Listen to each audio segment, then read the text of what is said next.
Welcome back to Mrs. P What Is for Tea, and we are Let's Cook Something Wednesday. So I am going to make, I think I'm going to make English muffins, but I'm not sure. All of your sourdough starts with the same procedure. I'm just trying to get that, that's better. Can you see better now? So what I'm going to do is I'm going to feed my starter ready for cooking. So my starter lives in the fridge. So what I'm going to do is I always do it by weight. So let's put some starter in here.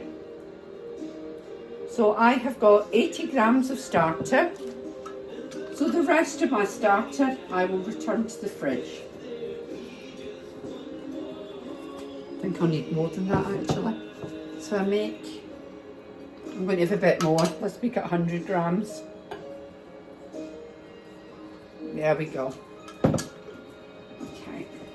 So I'm going to return my master starter back into the fridge. That is in there. So I'm going to zero out my scale. And I'm going to add 100 grams of flour. I'm just using plain all-purpose flour because that's what I came across first. So you need to feed it as much as you've got. So you've got to double it. Well, I've actually put in 125 grams of flour. So let's zero that out. And then I'm going to add 125 grams of water. I use bottled water because our water here has got a lot of chlorine in it. So let's add 125 grams of water. About. Lovely. And then I'm going to mix that together. I'm using one of these. These are great. These, I think they're called Dutch pastry whisks. So I'm going to just combine that all together.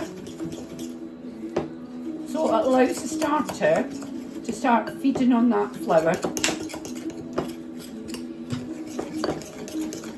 Now the temperature in my house is about 70, I think.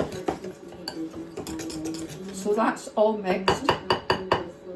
And I'm actually going to put the simmering plate on. I'm going to bob it on the simmering plate and let that. What we're looking for is for that to increase in size and the starter to pass the float test before we bake with it. So I'm going to pop that onto the simmering plate and I'm going to cover it, and we'll be back later to see how we're doing. Welcome back to Mrs. P What Is for Tea. Now have a look at that starter now. See how it's all bubbling? So what we're going to make is English muffins. So I'm going to make them tomorrow, but I have to mix them tonight. I start mixing them. So the first thing I'm going to do is just check that my starter is ready. So I've got some cold water.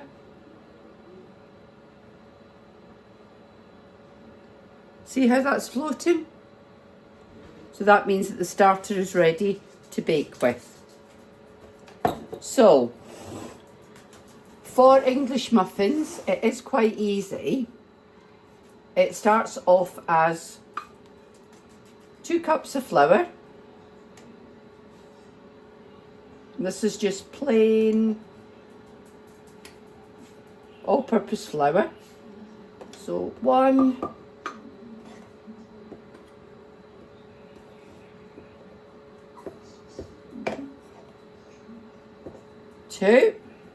2 cups of flour, 1 cup of water. Once again, I'm using bottled water, so our water is very chlorinated, so it would kill the active ingredient in the sourdough starter. 1 cup of water, and then it's half a cup of starter. Let me just get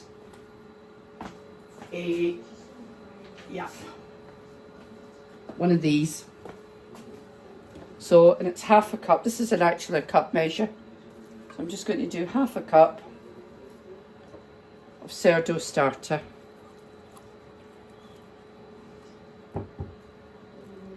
And that gets mixed together. I'm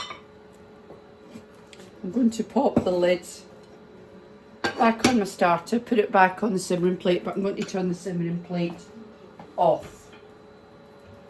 I'm not going to feed it again, not at this stage, so I'm just going to mix these together. So that was 2 cups of flour, 1 cup of water, half a cup of starter. It's really quite easy. Just mix those together. Make sure you're getting all the flour incorporated. And you know, that is it. We are mixed. And that you leave to stand for 12 to 24 hours. So, I didn't realise you couldn't see. Let me just put that down a bit. Okay. So it's just incorporated in. All the flour is mixed in. Lovely.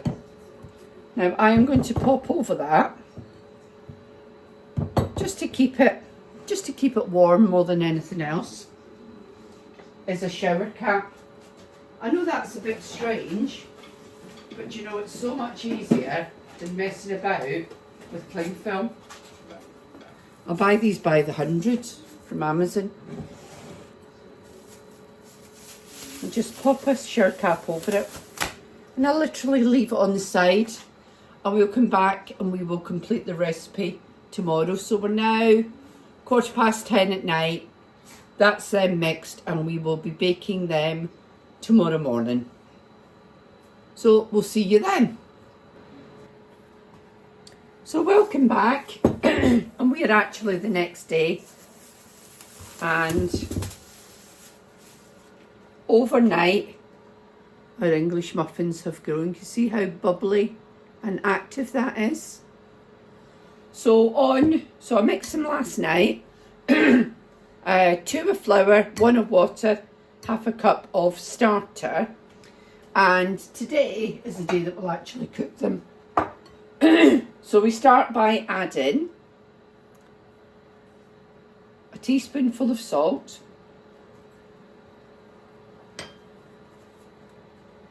Oh, get this off. Nope. I got this from TikTok. I've got terrible trouble with gripping with one of my hands. I broke my wrist, I don't know, about 10 years ago. And it's just never, I can't grip to undo things. So this gadget is marvellous. There we go. Teaspoonful of bicarbonate of soda.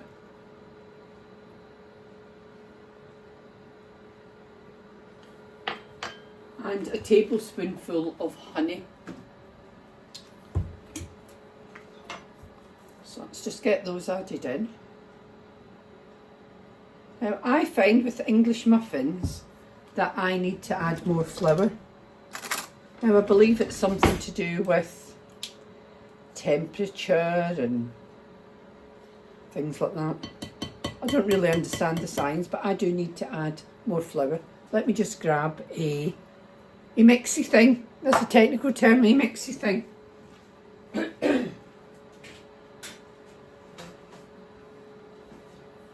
There we go. So let's just add those in. See, this won't come together. This definitely needs more flour. So I am going to add flour. I think it takes between 2.5 and 3 cups altogether for English muffins. So let's just incorporate that honey, the salt and the bicarbonate of soda. And then we are going to add flour, but I'm going to add it a spoonful at a time. So I've got a great big serving spoon. And yeah, I would say that in total It takes 2.5 to 3 cups to make your English muffins. I do tend to mix it, leave it to stand for a little while so that the mix can absorb the flour. I think they call it something like auto-laze, auto-lease, something like that, because flour takes a little time for the mixture to actually absorb. So that was probably, I probably added about 1/4 cup then. So it was 2 big serving spoons. Then I'm just going to allow that to sit again. I'm just going to give it about 20 minutes before I add more flour and see how it feels. So I'll be back with you shortly. Okay, we're giving this about, I don't know, 15-20 minutes. I've been off packing for our cruise actually. I've actually made a start. So now I think that that is still slightly wet. So I'm going to add another spoonful of flour. Let's see how that feels once that's in. Oh, and it's going everywhere. Well done with it. Let's just add that in. It's got to be workable. That's coming together not too bad at all. So what I'm going to do is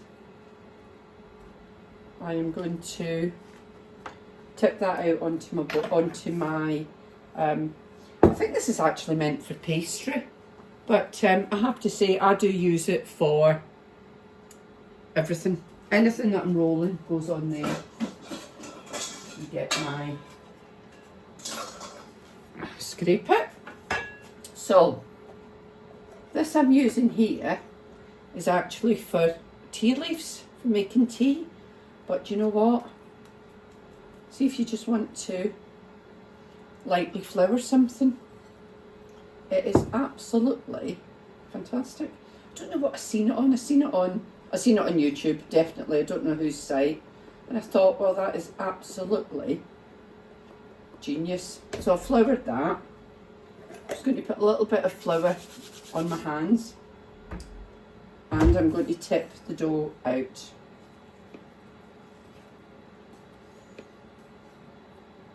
It's come out not bad, but it is quite wet. So pop on with a little bit of flour on the top, and what I'm going to do is fold it in on itself just to add some tension to the dough. Yep. So you fold in all the corners and you flip it over, and then, yeah, that's still wet. Another little bit of flour, and you sort of shape it into a round, building tension on the top, just like that. I don't know if I'm doing this right. As I say, this is not necessarily the right way. This is my way. This is just what I do.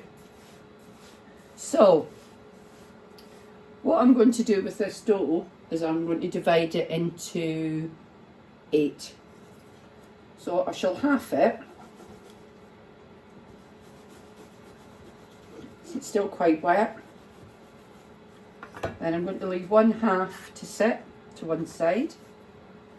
Once again, I'm going to pull it all in to create tension. Yeah, definitely still wet. Tiny bit of flour. Then I'm going to sweep that over. See, it's not holding together. It is definitely too wet. So once again, just give that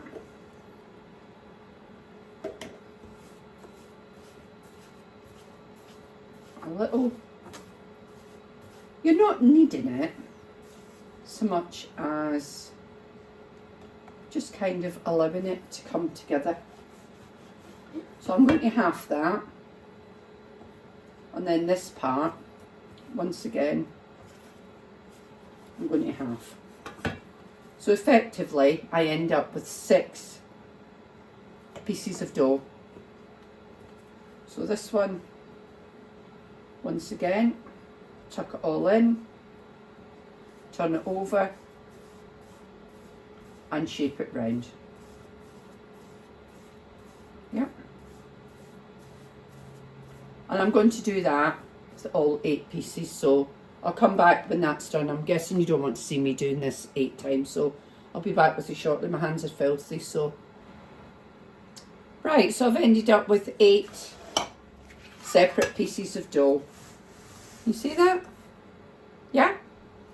What I'm going to do is you can see that these are flattening out. They're definitely not holding a shape. So what I'm going to do is I'm going to cover them with a tea towel. And I'm going to leave them for, I don't know, half an hour. And then I'll come back, reshape them, and then we'll start to cook them. So let's just leave these to have a little bit of a rest. They've been pulled about. So we'll let these rest for half an hour, and then we'll come back to them. Just covering them up with a clean tea towel just to stop them getting hard on the top. And I'm going to go and wash my hands. So we'll be back with you in about half an hour's time. Okay, so you see that they've flattened out. I've got a tray here and it's just got some parchment paper on it. Onto that parchment paper, I am going to scatter cornmeal. Once again, no clue why you do it, but it does give your English muffins a distinctive finish. So I'm just going to scatter that a little bit with cornmeal, and then we're going to reshape these English muffins. So once again, just flour my hand. So I'm going to take that and you sort of pull in all the corners, kind of form a tight ball, and then we just give it a squeeze like that. So I'm kind of tucking it under as I spin it round, pulling it against itself. And it's just to form tension, to kind of stop it spreading when we put it onto the cooker. So I'm going to bob that one onto the cornmeal. Take the next one. Just do exactly the same thing. So I'm just literally forming it into a sort of tight ball shape. You drag it against itself and then tuck it in again. Once again, not sure this is the right way, but this is my way. And onto the cornmeal. I'm probably going to do 3 at a time. So here's the third one. Now we have got I'm doing these on the AGA60, but what you would do is you would heat a skillet, but the hot plate of the AGA60 gives you that, it is a skillet. So I'm just going to put a little bit of flour on top of that one. It's very, very wet on one side. So there we go. Form that one into a ball, drag it towards myself. See, they're not holding the shape, but let's get them on the hot plate and see how we go. So I'm going to twiddle you round, and I'm just going to move all this stuff off my hot plate. So I have actually got my starter here, because I am going to bake a bit more today, I think. So, hot plate is on the simmering. I'm adding a piece of baker glide. To that baker glide,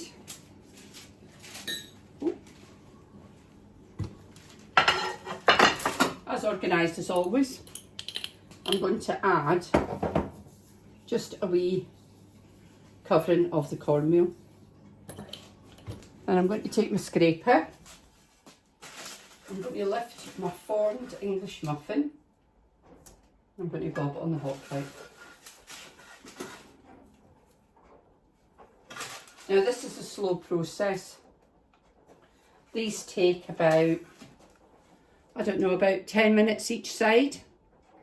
So we will come back in about 10 minutes and see how they're doing. The hope is that they rise to look like English muffins, but we'll wait and see. I'm going to cover up the other 5 and just let them sit. So, now the idea with English muffins is you just turn them once. So I'm going to give these 10 minutes and then we'll come back. So here we are, we're about 5 minutes in. There we go. And they are starting to rise. I mean, I think the idea is, before you turn them, that they're dry on the top. I'm not overly patient, so I find this stage very, very challenging. So, yeah, they are rising, which is great. But we're going to leave them for another good 5 minutes until they're dry on the top, hopefully brown on the bottom. And then we will flip them over. So, be back with you shortly when that's happened. So as I say, they've had about 5 minutes and they are growing. They are. But whether they'll grow sufficiently is, I'm only learning this, that you're learning along with me. So, and as I say, this may not be the right way, but it's kind of my way. And my husband likes them however they come out. He's not worried in the slightest. So we're just going to give them another 5 minutes and then we'll have a little peek, see if they're ready to turn over. Okay, so these have had, a little more than 10 minutes. And they are starting to dry on the top. So what we're going to do is we're going to flip them over. See how nice and brown they are. They have actually grown a bit.